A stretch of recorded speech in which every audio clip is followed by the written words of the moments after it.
If you want to understand Britain in the 1950s, 60s, and 70s, don't start with politics or pop stars. Start with a birthday. Not the modern kind with balloon arches, themed cakes that cost a week's wages, and a hired venue. I mean the real, at-home British birthday. The kind that happened in a living room that still smelled faintly of coal fire or tea, with a small table, a homemade cake, and a room full of children who were somehow loud enough to shake the walls, even though the house itself was usually quiet. Birthdays in mid-century Britain weren't about creating content. They were about creating a moment that felt special in a life that was often routine, careful, and budget-minded. And that's why people remember them so clearly. Because even when money was tight, even when the house was cold, even when parents were exhausted, birthdays were one of the few days where the family tried to make things feel bright. So today, we're stepping inside a typical at-home British birthday from the 1950s to the 1970s. What actually happened? What people ate? What kids played? What parents worried about? And why it felt so different from birthdays today. The first thing to understand is this. The house was the venue. No party rooms. No big entertainment packages. The living room was the stage, and that shaped everything, because British houses in those decades weren't designed for crowds. Terraced houses, semis, council houses, often smaller rooms, narrow hallways, and furniture that did not expect 10 children with party energy. So a birthday party usually meant the same practical ritual in almost every home. The room got rearranged. The good room, sometimes called the front room, got cleaned more than usual. Chairs were shifted. The table was cleared. The carpet was protected as best as it could be, which usually meant good luck. And in many households, there was a real sense of pride in hosting, even if it was simple, because the point wasn't to impress strangers. The point was to give your child a day that felt like theirs. Now picture the morning.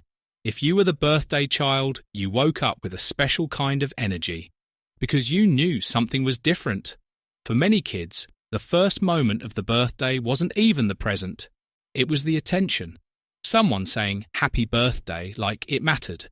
The family treating you like the main character for once.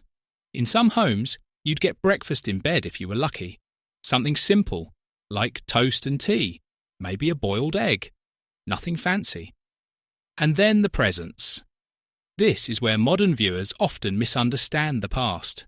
Because in the 50s, 60s, and often even in the 70s, birthdays weren't usually mountains of gifts. They were a small number of meaningful items. One main present from parents. Maybe a couple of smaller ones. Sometimes money from grandparents.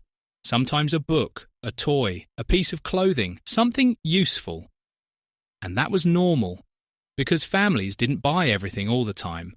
So when you received something new, a toy, a record, a football, a doll, it felt bigger.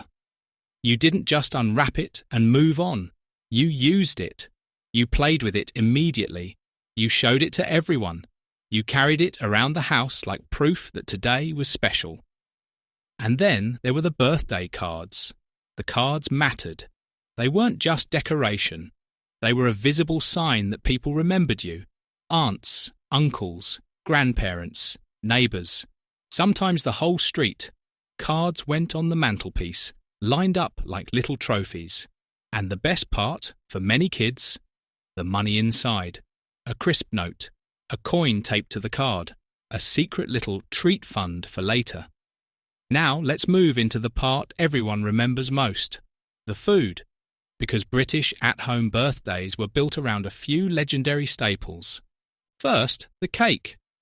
In many homes, the cake was homemade. Sponge cake, icing, maybe sprinkles if you had them, maybe a simple chocolate cake if it was a treat. Not the towering, perfect bakery creation we see today. But it didn't need to be perfect. It needed candles, because the candles were the drama. The room goes quiet for a moment. The cake appears, the light flickers. Everyone starts singing, "Happy Birthday," slightly out of time, slightly chaotic, but with full commitment.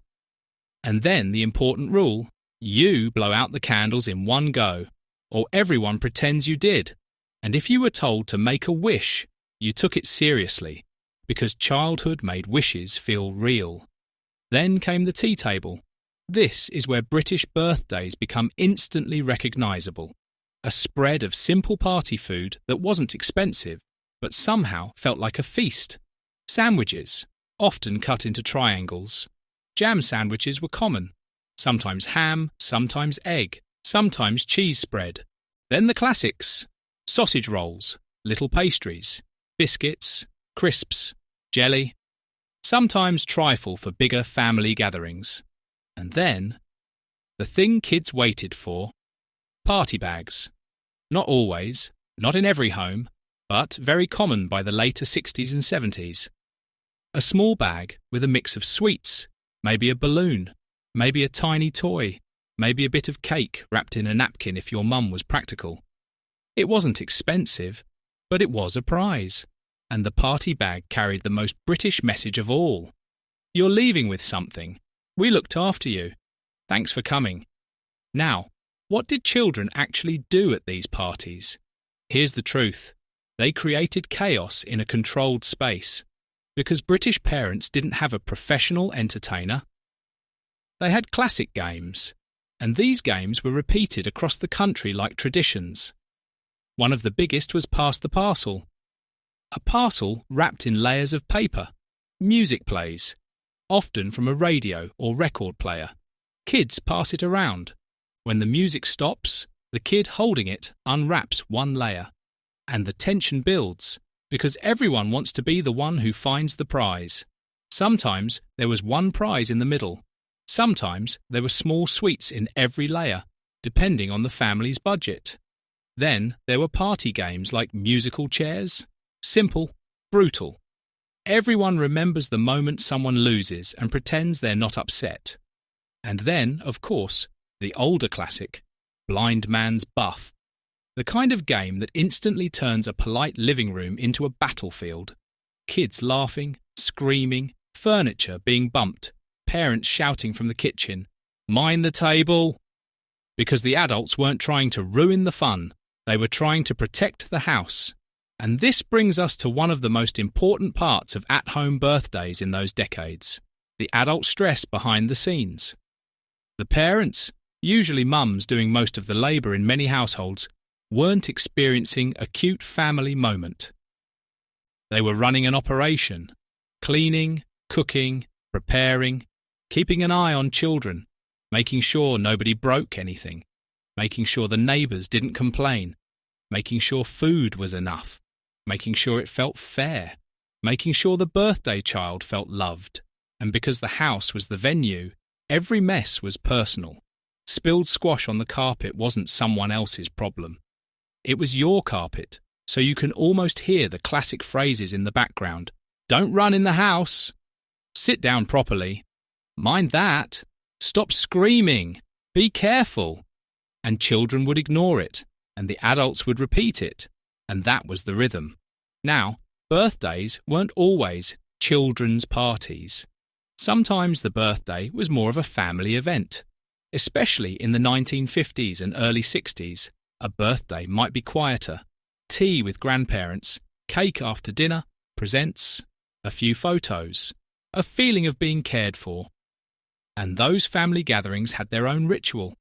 The good cups, the best plates, the living room arranged properly, tea served like it was a ceremony. In some homes, alcohol might appear for adults.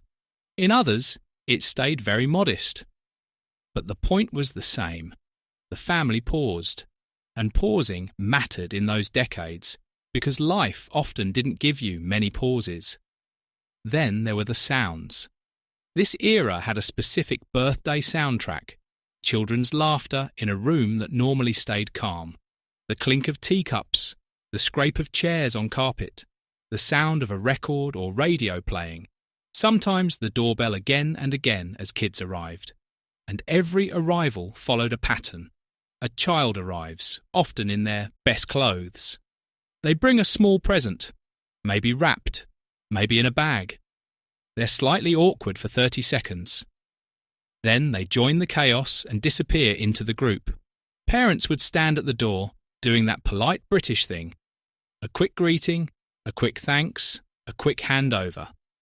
And if the party was in the 70s, you might see more kids turning up with a comic, a small toy, sweets, or something modest.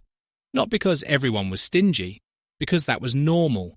The gift wasn't supposed to be huge, it was supposed to be a sign. I came, I remembered. This is for you. Now let's talk about photos, because this is where memory becomes physical. In the 50s and early 60s, photos weren't taken constantly. Film cost money. So birthday photos were often staged. 1 or 2 pictures. The child with the cake, the child with a new toy, the family gathered, maybe a group shot if someone remembered. And because photos were rare, they became powerful. Today, we take thousands of images and forget them. Back then, one photo could become the image of your entire childhood. A child smiling, a cake with uneven icing, a living room with patterned wallpaper, a record player in the corner, curtains that look heavy, a chair that everyone recognises. That's the thing about at-home birthdays in that era. They were ordinary, which is why they look historic now. As we move into the late 60s and 70s, birthdays start to shift slightly.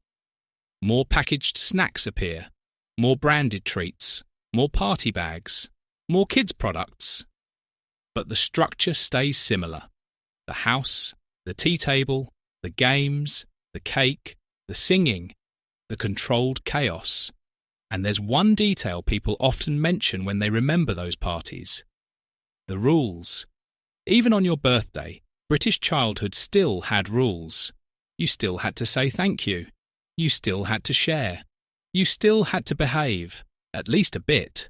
You still had to write thank you notes or make thank you calls in many families.